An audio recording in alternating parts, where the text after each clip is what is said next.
भाई हमारी गवर्नमेंट कब सुधरेगी इस मामले से? कितने टाइम से सेम चीज़ रिपीट होते हुआ आ रही है। इस साल जो बजट अलाउंस हुआ था यूनियन में, हमारे बजट का साइज था 53.47 लाख करोड़।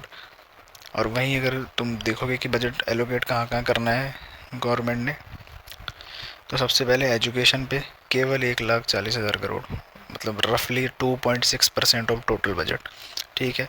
और उसके बाद तुम नीचे देखोगे एनर्जी पे, केवल 1,10,000 करोड़ भी नहीं हो रहा है इतना, मतलब लगभग 2%, 2.05% का एक्सपेंडिचर।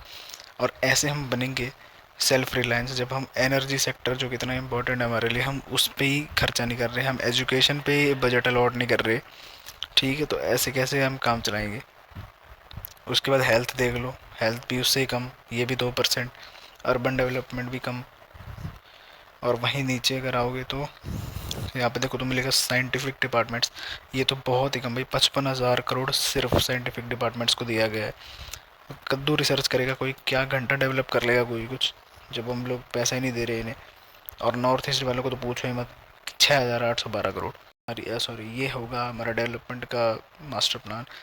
जो गवर्नमेंट के पास रिवेन्यू आता कहाँ कहाँ से है, तो ये रहा वो चार्ट, तुम समझ आ जाएगा। Corporate tax, borrowings, income tax, customs, union excise duty, GST, non tax revenue और नॉन टैक्स डेप्ट रिसिप्ट। ठीक है। और अगर जाता कहाँ है उसकी बात करूँ तो मेजर शेयर है वो तो ये कि स्टेट्स का शेयर हो जाता है 22%, और इंटरेस्ट पेमेंट में 20% चला जाता है।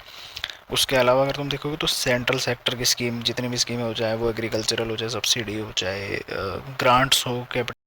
तो अगर ऐसे ही चलता रहा तो फिर कैसे ग्रो करेंगे? विश्व गुरु तो छोड़, तो सेल्फ रिलायंस भी कैसे बनेंगे, ये तो हमारी सरकार ही बताएगी। बाकी आप लोगों का क्या ख्याल है, कमेंट में ज़रूर बताना।